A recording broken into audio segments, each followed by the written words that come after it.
ಮಿತ್ರರೇ ನಮಸ್ಕಾರ.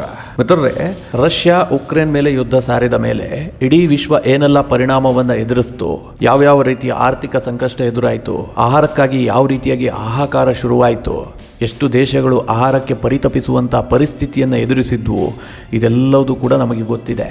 ನಾವು ನಿತ್ಯ ಅನುಭವಿಸ್ತಾ ಇದ್ದೀವಿ. ನಾವು ಪ್ರತಿನಿತ್ಯ ಉಪಯೋಗಿಸುವ ಅಡುಗೆ ಎಣ್ಣೆ ಇರಬಹುದು, ಬೇಳೆಕಾಳುಗಳಿರಬಹುದು, ವಾಹನಕ್ಕೆ ಹಾಕಿಸುವಂಥ ಪೆಟ್ರೋಲ್ ಡೀಸೆಲ್ ಇರಬಹುದು, ಪ್ರತಿಯೊಂದರ ಬೆಲೆಯೂ ಕೂಡ ಏರಿಕೆಯಾಗಿದೆ. ಯುದ್ಧದ ಪರಿಣಾಮ ಬಹಳ ಭೀಕರವಾಗಿದೆ. ಅಲ್ಲೆಲ್ಲೋ ಯುದ್ಧ ನಡೀತು ಅಂತ ನಾವು ಸುಮ್ಮನೆ ಕೂರುವಂಥ ಸ್ಥಿತಿಯಲ್ಲಿಲ್ಲ. ಆ ಒಂದು ವಾತಾವರಣ ಈ ಯುದ್ಧದಿಂದಾಗಿ ನಿರ್ಮಾಣ ಆಗಿತ್ತು. ಮಿತ್ರರೇ, ಈ ಯುದ್ಧದಿಂದಲೇ ಇಡೀ ವಿಶ್ವ ಇನ್ನೂ ಚೇತರಿಸಿಕೊಂಡಿಲ್ಲ. ರಷ್ಯಾ ಇನ್ನೂ ಕೂಡ ಯುದ್ಧ ವಿರಾಮವನ್ನು ಘೋಷಣೆ ಮಾಡಿಲ್ಲ. ಇಂಥ ಸಂದರ್ಭದಲ್ಲಿ ಮತ್ತೊಂದು ಘನಘೋರವಾದಂತಹ ಯುದ್ಧ ಸಂಭವಿಸುತ್ತಾ, ಉಕ್ರೇನ್ ಮೇಲಿನ ರಷ್ಯಾ ಯುದ್ಧಕ್ಕಿಂತಲೂ ಭೀಕರವಾದ ಇನ್ನೊಂದು ಯುದ್ಧ ಆರಂಭವಾಗುತ್ತಾ ಅನ್ನುವಂಥ ಅನುಮಾನ ಶುರುವಾಗಿದೆ. ಅದಕ್ಕೆ ಕಾರಣ ಆಗಿರೋದು ಚೀನಾ ಮತ್ತು ಅಮೆರಿಕ ನಡುವಿನ ಸಂಘರ್ಷ. ಯಾವ ವಿಚಾರಕ್ಕಾಗಿ ಸಂಘರ್ಷ ಅಂತಂದ್ರೆ ತೈವಾನ್ ವಿಚಾರಕ್ಕಾಗಿ ಸಂಘರ್ಷ. ವಿಚಾರ ತುಂಬಾ ಚಿಕ್ಕದಾಗಿದೆ, ಆದರೆ ಸಂಘರ್ಷ ದೊಡ್ಡ ಮಟ್ಟದಲ್ಲಿ ಏರ್ಪಟ್ಟಿದೆ. ಅದೇನು ಅನ್ನೋದನ್ನ ಇವತ್ತಿನ ಈ ವಿಡಿಯೋದಲ್ಲಿ ನಾನು ನಿಮಗೆ ಹೇಳುವಂತ ಪ್ರಯತ್ನ ಮಾಡ್ತೀನಿ. ನೀವು ಈ ವಿಡಿಯೋನ ಕೊನೆವರೆಗೂ ಮಿಸ್ ಮಾಡದೆ ನೋಡಿ. ಮಿತ್ರರೇ, ನ್ಯಾನ್ಸಿ ಪೆಲೋಸಿ ಇವರು ಅಮೆರಿಕಾದ ಸಂಸತ್ತಿನ ಸ್ಪೀಕರ್. ನಮ್ಮ ಲೋಕಸಭಾ ಸ್ಪೀಕರ್ ಓಂ ಬಿರ್ಲಾ ಇದಾರಲ್ಲ, ಅದೇ ರೀತಿಯಾಗಿ ಇವರು ಅಮೆರಿಕಾದ ಸಂಸತ್ತಿನ ಸ್ಪೀಕರ್ ಈ ನ್ಯಾನ್ಸಿ ಪೆಲೋಸಿ.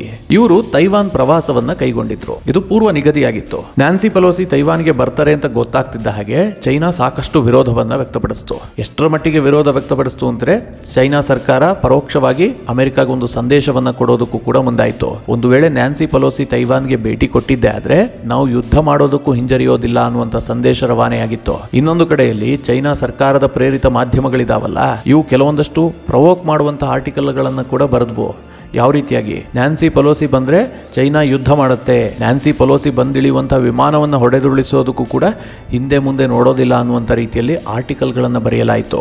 ಅಂದ್ರೆ ಅಷ್ಟು ಟೆನ್ಷನ್ ಕ್ರಿಯೇಟ್ ಆಗಿತ್ತು. ಇದನ್ನೆಲ್ಲ ನೋಡಿ ಇಡೀ ವಿಶ್ವ ಏನಂದುಕೊಂಡಿತ್ತು, ನ್ಯಾನ್ಸಿ ಪೆಲೋಸಿ ಅವರು ತೈವಾನ್ಗೆ ಬರೋದಿಲ್ಲ. ಯಾಕೆಂದ್ರೆ ಸುಮ್ಮನೆ ಒಂದು ಟೆನ್ಷನ್ ಕ್ರಿಯೇಟ್ ಮಾಡೋದಕ್ಕೆ ಅಮೆರಿಕ ಹೋಗೋದಿಲ್ಲ. ಅದರಲ್ಲೂ ಅಮೆರಿಕಾದಲ್ಲಿ ಜೋ ಬೈಡನ್ ಸರ್ಕಾರ ಇರೋದು. ಜೋ ಬೈಡನ್ ಯಾವುದೇ ರಿಸ್ಕ್ ತೆಗೆದುಕೊಳ್ಳೋದಕ್ಕೆ ಸಿದ್ಧರೇ ಇಲ್ಲ. ಅವರು ಇದುವರೆಗೂ ಕೂಡ ಅಂತಹ ಗಡಸು ನಿರ್ಧಾರವನ್ನು ತೆಗೆದುಕೊಂಡಿಲ್ಲ. ಹೀಗಾಗಿ ನ್ಯಾನ್ಸಿ ಪೆಲೋಸಿ ತೈವಾನ್ಗೆ ಬರೋದಿಲ್ಲ ಅಂತ ನಂಬಲಾಗಿತ್ತು. ಆದರೆ ಮಿತ್ರರೇ, ಜೋ ಬೈಡನ್ ತಾನು ಅಧಿಕಾರಕ್ಕೆ ಬಂದ ಮೇಲೆ ಒಂದು ದೊಡ್ಡ ನಿರ್ಧಾರ ತೆಗೆದುಕೊಂಡು ಬಿಟ್ರು. ಬಹುಶಃ ಅವರ ಅಧಿಕಾರಾವಧಿಯ ಅತ್ಯಂತ ದೊಡ್ಡ ನಿರ್ಧಾರ ಅಂದ್ರೆ ಇದೇ ಇರಬೇಕು. ಅದು ನ್ಯಾನ್ಸಿ ಪೆಲೋಸಿ ಅವರು ತೈವಾನ್ಗೆ ಭೇಟಿ ನೀಡುವಂತಹದ್ದು. ಚೈನಾದ ಬೆದರಿಕೆಗೆ ಯಾವುದೇ ರೀತಿಯಾಗಿ ಜಗ್ಗದೆ ತೈವಾನ್ಗೆ ಬಂದಿಳಿಯಲು ನ್ಯಾನ್ಸಿ ಪೆಲೋಸಿ ನಿರ್ಧರಿಸಿದ್ರು. ಅದೇ ರೀತಿಯಾಗಿ ಅವರು ತೈವಾನ್ಗೆ ಭೇಟಿಯನ್ನು ಕೂಡ ಕೊಟ್ಟರು. ಬರೋಬ್ಬರಿ 18 ಗಂಟೆಗಳ ಕಾಲ ತೈವಾನ್ನಲ್ಲಿ ನ್ಯಾನ್ಸಿ ಪೆಲೋಸಿ ಇದ್ರು. ಇದರಿಂದಾಗಿ ಚೈನಾಗೆ ಇಡೀ ವಿಶ್ವದಲ್ಲಿ ಮುಖಭಂಗ ಆಯಿತು. ಚೈನಾ ಏನು ಬೊಬ್ಬೆ ಹಾಕ್ತಾ ಇತ್ತಲ್ಲ, ಯಾವ ಕಾರಣಕ್ಕೂ ನಾವು ಬಿಡೋದಿಲ್ಲ, ಅಮೆರಿಕಾದ ಒಂದು ಉನ್ನತ ಹುದ್ದೆಯಲ್ಲಿರುವಂತಹ ಒಬ್ಬ ಅಧಿಕಾರಿ ಬರೋದಕ್ಕೆ ನಾವು ಬಿಡೋದಿಲ್ಲ ಅಂತ ಚೈನಾ ಏನೋ ಬೊಬ್ಬೆ ಹಾಕ್ತಾ ಇತ್ತು. ಆ ಚೈನಾಗೆ ಮುಖಭಂಗ ಆಯಿತು. ನ್ಯಾನ್ಸಿ ಪೆಲೋಸಿ ಬಂದಿಳಿದ್ರು. ತೈವಾನ್ ನ್ಯಾನ್ಸಿ ಪೆಲೋಸಿ ಅವರಿಗೆ ದೊಡ್ಡ ಮಟ್ಟದಲ್ಲಿ ಸ್ವಾಗತವನ್ನ ಕೊಡ್ತು. ಅವರಿಗೆ ಉನ್ನತವಾದಂತಹ ಗೌರವವನ್ನು ಕೂಡ ಕೊಡಲಾಯಿತು. ಹೀಗೆ ನ್ಯಾನ್ಸಿ ಪೆಲೋಸಿ ಭೇಟಿ ಸಾಕಷ್ಟು ಚರ್ಚೆ ಆಯಿತು. ನ್ಯಾನ್ಸಿ ಪೆಲೋಸಿ ಬಂದಿದ್ ಮಾತ್ರ ಅಲ್ಲ, ಬರೋಬ್ಬರಿ 18 ಗಂಟೆಗಳ ಕಾಲ ತೈವಾನ್ನಲ್ಲೇ ಇದ್ರು. ಹಲವು ಸಭೆ ಸಮಾರಂಭಗಳಲ್ಲಿ ಭಾಗಿಯಾದ್ರು, ಹಲವಾರು ಒಪ್ಪಂದಗಳನ್ನು ಮಾಡಿಕೊಳ್ಳೋದಕ್ಕೆ ಮುಂದಾದ್ರು. ತೈವಾನ್ಗೆ ಎಲ್ಲ ರೀತಿಯ ಸಹಕಾರ ಕೊಡೋದಾಗಿ ಘೋಷಿಸಿದ್ರು. ಜೊತೆಗೆ ಅವರೊಂದು ಘೋಷಣೆ ಮಾಡಿದ್ರು, ನಾವು ಯಾವತ್ತೂ ಕೂಡ ಇನ್ನು ಹಿಂದೆ ಸರಿಯೋದಿಲ್ಲ, ನಿಮ್ಮ ರಕ್ಷಣೆಗೆ ನಾವಿರ್ತೀವಿ, ನಾವು ಯಾವತ್ತೂ ಪ್ರಜಾಪ್ರಭುತ್ವದ ರಕ್ಷಣೆಗೆ ಬದ್ಧರಾಗಿರುವವರು ಅಂತ ನ್ಯಾನ್ಸಿ ಪೆಲೋಸಿ ಹೇಳಿಕೆ ಕೊಟ್ಟರು. ತೈವಾನ್ನ ಅಧ್ಯಕ್ಷರಿಗೆ ಈ ರೀತಿಯಾಗಿ ಒಂದು ಭರವಸೆಯನ್ನು ಕೊಟ್ಟರು. ಅವ್ರು ಹೇಳಿದ್ರು, ತೈವಾನ್ಗೆ 25 ವರ್ಷಗಳ ಬಳಿಕ ಅಮೆರಿಕದ ಚುನಾಯಿತ ಪ್ರತಿನಿಧಿಯೊಬ್ಬರಾಗಿ ನಾನು ಬರ್ತಾ ಇದ್ದೀನಿ. ಇದು ನನಗೆ ತುಂಬಾ ಸಂತೋಷ ಮತ್ತು ಹೆಮ್ಮೆ ಎನಿಸ್ತಾ ಇದೆ. ತೈವಾನ್ಗೆ ಎಲ್ಲ ರೀತಿಯ ಸಹಾಯ ಮಾಡೋದಕ್ಕೆ ಅಮೆರಿಕ ಬದ್ಧವಾಗಿದೆ. ಹೀಗಂತ ಹೇಳುವ ಮೂಲಕ ಚೀನಾಗೊಂದು ಸಂದೇಶವನ್ನು ರವಾನಿಸಿದ್ರು. ಇನ್ನು ಮಿತ್ರರೇ, ತೈವಾನ್ಗೆ ನ್ಯಾನ್ಸಿ ಪೆಲೋಸಿ ಬಂದು ಯಶಸ್ವಿಯಾಗಿ ಅವರ ಭೇಟಿ ಪೂರೈಸುತ್ತಿದ್ದಂತೆ ಚೀನಾಗೊಂದು ರೀತಿಯ ತಲೆಬಿಸಿ ಶುರುವಾಯಿತು. ನಾವೇನೋ ಹೇಳಿದ್ವಿ, ನಮ್ಮ ಮಾತಿಗೆ ಬೆದರಿ ಅಮೆರಿಕ ಹಿಂದೆ ಸರಿಯುತ್ತೆ ಅಂತ ಅಂದುಕೊಂಡಿದ್ವಿ.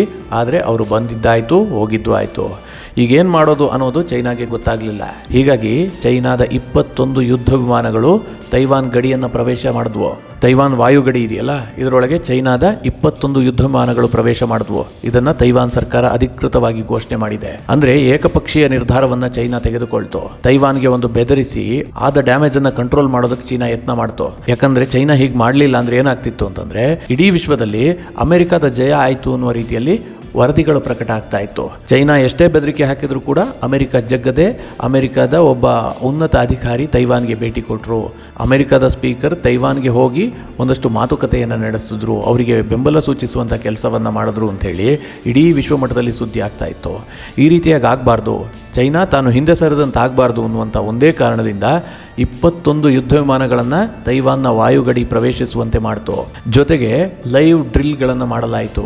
ಈ ಸಮರಾಭ್ಯಾಸ ಅಂತ ಏನು ಹೇಳ್ತೀವಿ ಆ ರೀತಿಯಾಗಿ ಲೈವ್ ಡ್ರಿಲ್ಗಳನ್ನು ಮಾಡಲಾಯಿತು. ಕೆಲವೊಂದಷ್ಟು ಟಾರ್ಪೆಡೋ ಯುದ್ಧ ಹಡಗುಗಳನ್ನು ತೈವಾನ್ ಗಡಿಯೊಳಗೆ ನುಗ್ಗಿಸಿ ಲೈವ್ ಆಗಿ ಬಾಂಬ್ಗಳನ್ನು ದಾಳಿ ಮಾಡಲಾಯಿತು. ಅಂದರೆ ಯಾವುದೋ ಒಂದು ಗುರಿಯನ್ನಿಟ್ಟು ದಾಳಿ ಮಾಡಿರುವಂಥದ್ದಲ್ಲ, ಸುಮ್ಮನೆ ಲೈವ್ ಡ್ರಿಲ್ಗಳನ್ನು ಮಾಡುವಂಥದ್ದು. ಅಂದರೆ ತೈವಾನ್ಗೊಂದು ಸಂದೇಶ ರವಾನೆ ಆಗಬೇಕು, ತೈವಾನನ್ನು ಬೆದರಿಸಬೇಕು, ಇಡೀ ವಿಶ್ವಕ್ಕೊಂದು ಸಂದೇಶ ಕೊಡಬೇಕು ಅಂಥೇಳಿ ಚೈನಾ ಈ ರೀತಿಯಾದಂಥ ಕೆಲಸಗಳನ್ನು ಮಾಡ್ತು. ಆದರೆ ಇದರಿಂದ ಏನು ಪ್ರಯೋಜನ ಕೇಳಿದ್ರೆ ಏನೂ ಇಲ್ಲ. ಅಮೆರಿಕದ ಸ್ಪೀಕರ್ ಬಂದಿದ್ದು ಆಯಿತು, ಹೋಗಿದ್ದು ಆಯಿತು. ಈ ತೈವಾನ್ನ ಗಡಿಯ ಕೇವಲ 20 ಕಿಲೋಮೀಟರ್ ಅಂತರದಲ್ಲಿ ಚೀನಾ ಈ ರೀತಿಯ ಲೈವ್ ಡ್ರಿಲ್ಗಳನ್ನು ನಡೆಸಿದೆ. ಚೀನಾದ ಸಶಸ್ತ್ರ ಪಡೆಗಳು ತೈವಾನ್ ಸುತ್ತಲೂ ಮಿಲಿಟರಿ ಕಾರ್ಯಾಚರಣೆಗಳನ್ನು ಪ್ರಾರಂಭ ಮಾಡಿದ್ವು. ತೈವಾನ್ನ ಜಲಸಂಧಿಯಲ್ಲಿ ದೀರ್ಘಕಾಲ ಲೈವ್ ಫೈರಿಂಗ್ ಮಾಡಲಾಯಿತು. ಸಾಂಪ್ರದಾಯಿಕ ಕ್ಷಿಪಣಿಗಳನ್ನು ಪ್ರಯೋಗ ಮಾಡಲಾಯಿತು. ತೈವಾನ್ನ ಪೂರ್ವ ಭಾಗದಲ್ಲಿ ಹಲವಾರು ಯುದ್ಧ ವಿಮಾನಗಳನ್ನು ನಿಯೋಜಿಸುವಂಥ ಕೆಲಸವನ್ನು ಕೂಡ ಮಾಡ್ತು. ಅಂದರೆ ನಾವು ಯುದ್ಧಕ್ಕೆ ಸಿದ್ಧರಾಗಿದ್ದೀವಿ ಎನ್ನುವಂಥ ಸಂದೇಶವನ್ನು ಚೀನಾ ಕೊಡಲು ಯತ್ನಿಸ್ತು. ಇನ್ನು ಅಮೆರಿಕದ ನ್ಯಾನ್ಸಿ ಪೆಲೋಸಿ ಇದು ಯಾವುದಕ್ಕೂ ಜಗ್ಗಿಲ್ಲ, ನಾವು ತೈವಾನ್ನಲ್ಲಿರುವಂಥ ಪ್ರಜಾಪ್ರಭುತ್ವ ರಕ್ಷಣೆಗೆ ಬದ್ಧರಾಗಿದ್ದೀವಿ ಎನ್ನುವಂಥ ಹೇಳಿಕೆಯನ್ನು ಹಲವು ಬಾರಿ ಪುನರುಚ್ಚರಿಸಿದರು. ಇನ್ನು ಮಾತ್ರ ಅಮೆರಿಕ ಏನು ಸುಮ್ಮನೆ ಕೂತಿರಲಿಲ್ಲ. ಯಾವಾಗ ನ್ಯಾನ್ಸಿ ಪೆಲೋಸಿ ಅವರ ಭೇಟಿ ನಿಗದಿ ಆಯಿತೋ ಆಗ ಅಮೆರಿಕ ಕೂಡ ಒಂದಷ್ಟು ಸಿದ್ಧತೆಗಳನ್ನು ಮಾಡಿಕೊಂಡಿತ್ತು. ಅಮೆರಿಕದ ಯುದ್ಧ ಟ್ಯಾಂಕರ್ಗಳಿರಬಹುದು, ಅಮೆರಿಕದ ಅತ್ಯಾಧುನಿಕವಾದ ಫೈಟರ್ ಜೆಟ್ಗಳಿರಬಹುದು, ಇದೆಲ್ಲವುದನ್ನು ಕೂಡ ಜಪಾನ್ನಲ್ಲಿ ಸಿದ್ಧ ಸ್ಥಿತಿಯಲ್ಲಿಟ್ಟಿತ್ತು. ಯಾಕೆಂದರೆ ತಕ್ಷಣಕ್ಕೆ ಏನಾದರೂ ಹೆಚ್ಚು ಕಡಿಮೆ ಆದರೆ ಬರೋದಕ್ಕೆ ಸಾಧ್ಯ ಇರುವಂಥದ್ದು ಜಪಾನ್ನಿಂದ ಮಾತ್ರ. ಜಪಾನ್ನಲ್ಲಿ ನಿಮಗೆಲ್ಲ ಗೊತ್ತು ಅಮೆರಿಕದ ಸೇನಾ ನೆಲೆ ಇದೆ. ಜಪಾನ್ ಸರ್ಕಾರ ಮತ್ತು ಅಮೆರಿಕದ ನಡುವೆ ಒಪ್ಪಂದ ಇದೆ. ಜಪಾನ್ಗೆ ಬೇಕಾದಂಥ ಮಿಲಿಟರಿಯನ್ನು ಅಮೆರಿಕ ಒದಗಿಸುತ್ತೆ. ಹೀಗಾಗಿ ಜಪಾನ್ನಲ್ಲಿ ಅತ್ಯಾಧುನಿಕ ಯುದ್ಧ ವಿಮಾನಗಳು, ಟ್ಯಾಂಕರ್ಗಳು ಎಲ್ಲವುದನ್ನು ಕೂಡ ಸನ್ನದ್ಧ ಸ್ಥಿತಿಯಲ್ಲಿ ಅಮೆರಿಕ ಇಟ್ಟಿತ್ತು. ಒಂದು ವೇಳೆ ಏನಾದರೂ ನ್ಯಾನ್ಸಿ ಪೆಲೋಸಿ ಭೇಟಿ ಸಂದರ್ಭದಲ್ಲಿ ಹೆಚ್ಚು ಕಡಿಮೆ ಆದರೆ, ಚೀನಾ ಏನಾದರೂ ವ್ಯತಿರಿಕ್ತವಾಗಿ ನಡೆದುಕೊಂಡಿದ್ದೆ ಆದರೆ, ಉದಾಹರಣೆಗೆ ಹೇಳಬೇಕು ಅಂತಂದರೆ ನ್ಯಾನ್ಸಿ ಪೆಲೋಸಿ ತೈವಾನ್ಗೆ ಬಂದು ಇಳಿತಾರೆ, ಆ ಸಂದರ್ಭದಲ್ಲೇ ಚೀನಾ ತೈವಾನ್ ಮೇಲೆ ದಾಳಿ ಮಾಡಿದ್ರೆ ನ್ಯಾನ್ಸಿ ಪೆಲೋಸಿ ಅವರನ್ನು ಸುರಕ್ಷಿತವಾಗಿ ಕರೆತರುವಂಥ ಜವಾಬ್ದಾರಿ ಅಮೆರಿಕದ್ದಾಗಿರುತ್ತೆ. ಅವ್ರನ್ನ ವಾಪಸ್ ಕರ್ಕೊಂಡು ಹೋಗಬೇಕಲ್ವಾ, ಇಲ್ಲದಿದ್ದರೆ ಅಮೆರಿಕಕ್ಕೆ ದೊಡ್ಡ ಮುಜುಗರ ಆಗಿಬಿಡುತ್ತೆ, ಅವ್ರಿಗೇನಾದರೂ ಹೆಚ್ಚು ಕಡಿಮೆ ಆಗಬಹುದು, ಈ ರೀತಿಯ ಒಂದು ಸನ್ನಿವೇಶ ನಿರ್ಮಾಣ ಆಗಬಹುದು ಅಂತೇಳಿ ಅಮೆರಿಕ ಮುಂಜಾಗ್ರತಾ ಕ್ರಮವನ್ನು ವಹಿಸಿತ್ತು. ಜಪಾನ್ನಲ್ಲಿ ಯುದ್ಧ ವಿಮಾನಗಳು, ಶಸ್ತ್ರಾಸ್ತ್ರವನ್ನು ಸನ್ನದ್ಧ ಸ್ಥಿತಿಯಲ್ಲಿಟ್ಟಿತ್ತು. ಇನ್ನು ನ್ಯಾನ್ಸಿ ಪೆಲೋಸಿ ಭೇಟಿ ವೇಳೆ ತೈವಾನ್ನ ವಾಯುಪಡೆಯೂ ಕೂಡ ಅವರಿಗೆ ಬೆಂಗಾವಲು ವಾಹನವನ್ನು ಕಳುಹಿಸಿತ್ತು. ಅವರು ಸುರಕ್ಷಿತವಾಗಿ ಬಂದು ಸುರಕ್ಷಿತವಾಗಿ ಹಿಂತಿರುಗಿದ್ರು. ಯಾವುದೇ ರೀತಿಯಲ್ಲೂ ಕೂಡ ತೊಂದರೆ ಆಗಲಿಲ್ಲ. ಮಿತ್ರರೇ, ನೀವೆಲ್ಲ ಒಂದು ಮಾತು ಕೇಳಿರ್ಬೋದು, ಗಾಳಿಯಲ್ಲಿ ಗುಂಡು ಹೊಡೆಯೋದು ಅಂತ. ಅಂದರೆ ಅಲ್ಲಿ ಕೆಲಸ ಮುಗಿದು ಹೋಗಿರುತ್ತೆ, ಯಾರಿಗೇನೂ ತೊಂದರೆ ಆಗೋದಿಲ್ಲ, ಗಾಳಿಯಲ್ಲಿ ಗುಂಡು ಹಾರಿಸೋದು. ಚೈನಾ ಮಾಡಿದ್ದು ಇದನ್ನೇ. ನ್ಯಾನ್ಸಿ ಪೆಲೋಸಿ ಬಂದರು, ಅವ್ರು ಹೋದರು. ಅವ್ರ ಭೇಟಿ ವೇಳೆ ಚೈನಾ ಏನೂ ಮಾಡೋದಕ್ಕಾಗಿಲ್ಲ. ಚೈನಾ ಇನ್ನೊಂದಷ್ಟು ಕೆಲಸ ಮಾಡಿದೆ ಅಂತ ತೋರಿಸ್ಕೊಳ್ಳೋದಕ್ಕೆ ಸಮುದ್ರದಲ್ಲಿ ಗಾಳಿಯಲ್ಲಿ ಗುಂಡು ಹಾರಿಸ್ತು. ಒಂದಷ್ಟು ಲೈವ್ ಫೈರಿಂಗನ್ನು ಮಾಡಿ ಯುದ್ಧಾಭ್ಯಾಸ ಮಾಡಿದ್ದೀವಿ, ನಾವು ಈಗಲೂ ಕೂಡ ಯುದ್ಧಕ್ಕೆ ಸಿದ್ಧರಿದ್ದೀವಿ ಎನ್ನುವಂಥ ಸಂದೇಶ ಕೊಡಲು ಯತ್ನ ಮಾಡ್ತು. ಒಟ್ಟಿನಲ್ಲಿ ಮಿತ್ರರೇ, ನಾನು ಏನು ಹೇಳೋದಕ್ಕೆ ಹೊರಟಿದ್ದೀನಿ ಅಂತಂದರೆ, ಅಮೆರಿಕ ಒಂದು ದೃಢ ನಿರ್ಧಾರ ಮಾಡಿದೆ. ತೈವಾನ್ನ ರಕ್ಷಣೆಗೆ ನಾವು ಬದ್ಧರಾಗಿದ್ದೀವಿ ಅಂತ ಅಮೆರಿಕ ಏನು ಸಂದೇಶವನ್ನು ಕೊಟ್ಟಿದೆ, ಇದು ಸ್ವಾಗತಾರ್ಹ. ಇವತ್ತು ತೈವಾನ್ ರಕ್ಷಣೆ ಆಗಬೇಕು, ತೈವಾನ್ನಲ್ಲಿರುವಂಥ ಪ್ರಜಾಪ್ರಭುತ್ವ ವ್ಯವಸ್ಥೆ ಉಳಿಬೇಕು, ಅವರು ಸ್ವತಂತ್ರವಾಗಿ ಇರಬೇಕು. ಇದನ್ನು ಭಾರತ ಕೂಡ ಬಯಸುತ್ತೆ. ಆದರೆ ಅಮೆರಿಕ ಹೀಗೆ ಚೂ ಬಿಟ್ಟು ಮತ್ತೆ ಸುಮ್ಮನಾಗುವ ಕೆಲಸವನ್ನು ಮಾಡಬಾರ್ದು. ಈಗ ನ್ಯಾನ್ಸಿ ಪೆಲೋಸಿ ಬಂದಿರೋದ್ರಿಂದ ಒಂದಷ್ಟು ಸಂಘರ್ಷದ ವಾತಾವರಣ ತೈವಾನ್ನಲ್ಲಿ ನಿರ್ಮಾಣ ಆಗಿದೆ. ಯುದ್ಧವನ್ನು ನೇರವಾಗಿ ಮಾಡದೇ ಇರಬಹುದು, ಕಿರುಕುಳ ಅಂತೂ ಕೊಟ್ಟೇ ಕೊಡುತ್ತೆ. ಇದನ್ನು ಎದುರಿಸಲು ಅಮೆರಿಕ ಸಹಕರಿಸಬೇಕು. ನಂತರದಲ್ಲಿ ನಾಳೆಯ ದಿನ ಏನಾದರೂ ತೈವಾನ್ ಮೇಲೆ ಚೀನಾ ದಾಳಿ ಮಾಡಿದ್ದೇ ಆದರೆ ಅಮೆರಿಕ ಸಂಪೂರ್ಣವಾಗಿ ಸಹಕಾರಕ್ಕೆ ನಿಲ್ಲಬೇಕು. ಅದು ಮಿಲಿಟರಿ ಸಹಕಾರ ಆಗಿದ್ರೂ ಕೂಡ ಅಮೆರಿಕ ಅದಕ್ಕೆ ಮುಂದೆ ಬರಬೇಕು. ಅಮೆರಿಕದ ಅಧ್ಯಕ್ಷ ಜೋ ಬೈಡನ್ ಈ ಹಿಂದೆ ಹೇಳಿದರು, ತೈವಾನ್ನ ರಕ್ಷಣೆಗೆ ನಾವು ಮಿಲಿಟರಿ ಸಹಕಾರ ಕೊಡೋದಕ್ಕೂ ಕೂಡ ಬದ್ಧರಾಗಿದ್ದೀವಿ ಅಂತ. ಆದರೆ ಯಾವಾಗ ಚೀನಾ ಇದಕ್ಕೆ ವಿರುದ್ಧವಾಗಿ ಮಾತನಾಡೋದಕ್ಕೆ ಶುರು ಮಾಡ್ತೋ, ಇದು ವಿಶ್ವಮಟ್ಟದಲ್ಲಿ ಚರ್ಚೆ ಆಗೋದಕ್ಕೆ ಶುರುವಾಯಿತು, ಜೋ ಬೈಡನ್ ತನ್ನ ಹೇಳಿಕೆಯನ್ನು ಹಿಂಪಡೆದರು. ಇಲ್ಲ, ನಾನು ಆ ರೀತಿಯಾಗಿ ಹೇಳಿಲ್ಲ, ನಾವು ಅವರಿಗೆ ಸೈನಿಕವಾಗಿ ಏನಾದರೂ ಸಹಕಾರ ಅಂತಂದರೆ ಅವರ ಸೇನೆಗೆ ಸಹಕಾರ ಕೊಡ್ತೀವಿ ಹೊರತು ನಾವು ನೇರವಾಗಿ ಯುದ್ಧಕ್ಕೆ ಇಳಿಯೋದಿಲ್ಲ ಅಂಥೇಳಿ ಅಮೆರಿಕ ಅಧ್ಯಕ್ಷರು ಡ್ಯಾಮೇಜ್ ಕಂಟ್ರೋಲ್ ಮಾಡೋದಕ್ಕೆ ಮುಂದಾದರು. ಅಂದರೆ ಉಕ್ರೇನ್ ವಿಚಾರದಲ್ಲೂ ಕೂಡ ಅಮೆರಿಕ ಇದನ್ನೇ ಮಾಡ್ತು. ಉಕ್ರೇನನ್ನು ರಷ್ಯಾ ವಿರುದ್ಧ ಚೂ ಬಿಡ್ತು. ನ್ಯಾಟೋಗೆ ಸೇರ್ಕೊಳ್ಳಿ, ನಾವೆಲ್ಲ ರೀತಿಯಲ್ಲಿ ಬೆಂಬಲ ಕೊಡ್ತೀವಿ ಅಂತೇಳಿ ಹಲವಾರು ವರ್ಷಗಳಿಂದ ಅವ್ರನ್ನ ಎತ್ತುಕಟ್ಟುವಂಥ ಪ್ರಯತ್ನ ಮಾಡ್ತು. ಇದನ್ನೆಲ್ಲ ನಂಬಿದಂತಹ ಅಲ್ಲಿನ ಸರ್ಕಾರ ರಷ್ಯಾವನ್ನು ಎದುರುಹಾಕೊಳ್ಳೋದಕ್ಕೆ ಮುಂದಾಯಿತು. ನಾವು ನ್ಯಾಟೋಗೆ ಸೇರೇ ಬಿಡ್ತೀವಿ ಅಂತ ಉಕ್ರೇನ್ ಹೊರಡ್ತು.